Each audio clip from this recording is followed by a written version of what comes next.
Hi guys, Alex Simpson back for another tutorial video. This week we're at Monza. Haven't quite finished the sort of the community set, so I will share that probably Monday by the time I've done that. But I know I was going to talk a little bit about dampers this week, but someone pointed out to me that I haven't completed step 1 in the process, setup process, which was just to talk about MGUK, ERS, DRS, and all that, so that you guys know sort of definitively what everything does and what you need to do. These are fundamentals of getting set up in this car. If you haven't got these things programmed or mapped or anything else like that, you're going to struggle somewhat to compete and know when to use it and what to do. So I'm going to just head into the options first and go into controls. So there's a couple of things that you have to set, you have to map in the car. The two absolute musts that you must do is the push to pass and overtake button and the DRS. Yeah, so that's one button and that's two. Absolutely essential in this car. So what they are, obviously the push to pass is like your ERS energy, and that will give you a full whack of ERS. I'll go into a bit more detail about what that is. But it's quite significant, and it really does help with overtaking. And then of course the DRS, we all know what the DRS does. Once you're in the detection zones, you can deploy that, reduce the little flap on the wing opens up, and car goes a little bit faster down straight. So make sure you have those mapped to the wheel. Doesn't matter if you've got light on buttons, those two are super essential. Move anything off that you need to, because you need easy access to those. Now if I scroll a bit further down, there's a whole bunch of other buttons that we want to play around with here. So I have a Fanatic Club Sport wheel that's been modified to fit my sim steering, and the buttons I mainly use are the three buttons at the bottom. And then I've got another device that I'm just like a button box that I'm just sort of using. So the toggle mode, what that will do is that will change it from fixed to adaptive. Now I'll go into what the difference is between the two in a moment. But again, that's useful to be able to use both depending on your circumstance that you might find yourself in. And then what we've got is we've got an increase and a dip and decrease on the actual mode setting on both of those settings. So on my wheel I've got my fixed, on my button box I've got my adaptive. Pretty self-explanatory, positive, negative, up and down.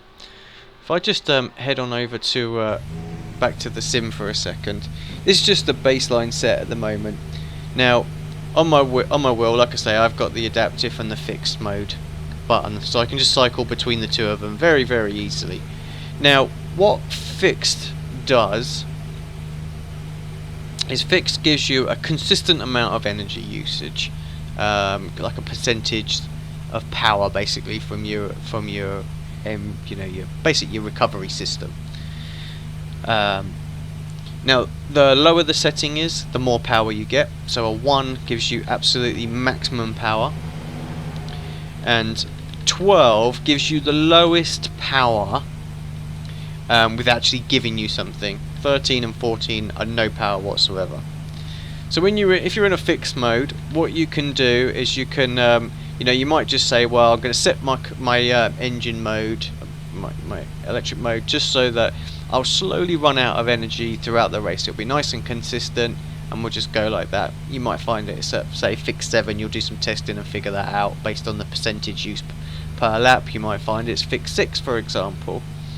And now that will give you less to worry about in the car when you're driving, because you just focus about doing what you're doing. And it might be that you go, well, actually I want to go, I've seen people run, say, like fixed 2 or fixed 3 down the straights, and in the twisty sections, they'll run like fixed 9 or something like that, and we see them changing it around all the time. So however you want to go. And it might just be that you might be in a battle or something like that, so you might go down to, say, fixed 10, and because you want to try and get your battery life back up to 100 so you can attack these people using the overtake button on the straights. And of course, after you've done those straights, you might find, after you've done those overtakes, you've got like 10% left of energy, and you want to build your energy back up. Now you could go to fix 12. That's the lowest possible setting that still gives you some boost, which should recharge the battery very, very quickly. It's fair to say. Or you could, if you've got a bit of time behind you, you could go to fix 13 or 14, which is 0, and you'd be back to full 100%, I would think, within a lap. Now, if you didn't want to worry about managing your ERS as much sort of through the race, you really wanted to just to let the system take control, well, this is when you switch to adaptive mode. And what adaptive does is it's trying to get your ERS sort of percentage. You can see at the moment it says ERS 100%. It's trying to get your ERS to a certain level. Now, there's not anywhere that I've found that gives you those exact figures. Give me a second. I'm going to see if I can get them, and I'll edit this bit out.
No, can't find them. Okay, so resume the edit from here.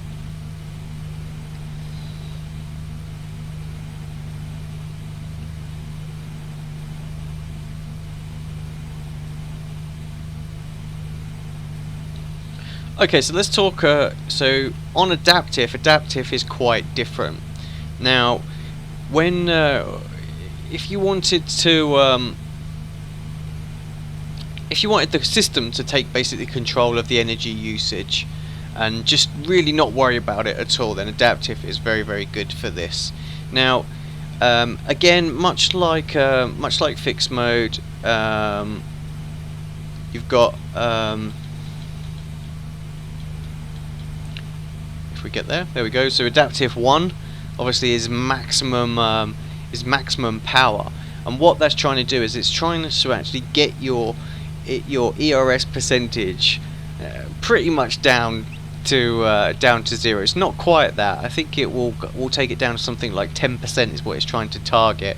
So once it goes down to 10%, it will reduce the amount of power. It will give you full energy until it gets to that level, and then it will basically try and manage it around there. It will give you as much power as it can possibly give you, but still keep your percentage around that figure.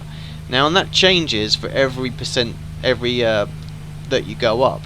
So do the testing, and you'll find out exactly what those areas seem to be. Keep an eye on the levels that it seems to be trying to monitor around.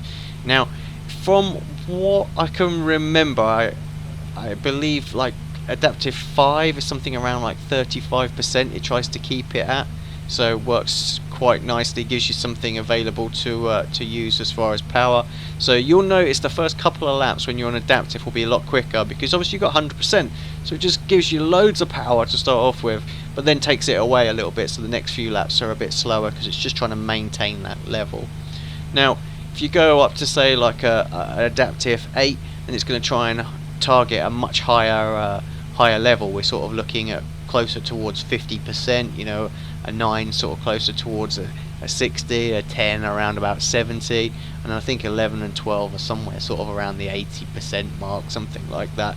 I'm sure somebody on the forum can confirm exactly what they are. These are just literally observations. So if you've say for example you were in fixed mode and you were you were being very aggressive trying to get past someone, and you got past them and you wanted to save the energy, but you just didn't want to have to worry about it too much. There's nothing stopping you going, right, I'm going to put it on adaptive mode, 8, and try and get it back to sort of like 60%, and then you can obviously switch straight back to your fixed mode again and carry on there. But you can use the system to help you regenerate energy.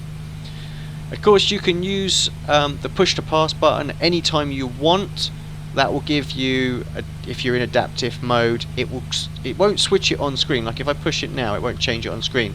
But what it actually does is it changes it to fixed mode 1 instantly for you. So you get absolute smooth delivery of 100% power as soon as you press that.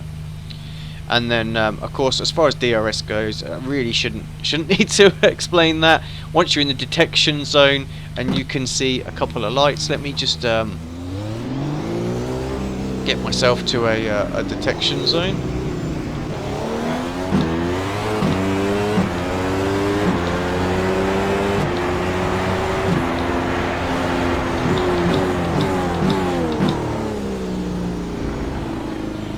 The closest one's going to be going into Ascari.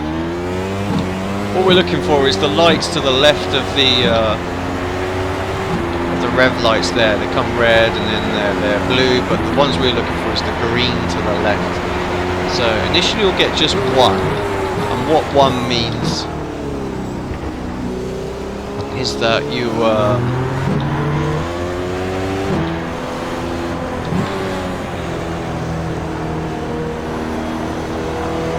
you're in the detection zone.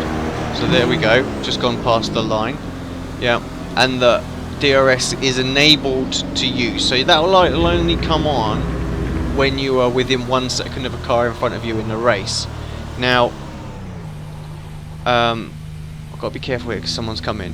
But when you see the DRS line there, you go across that DRS line.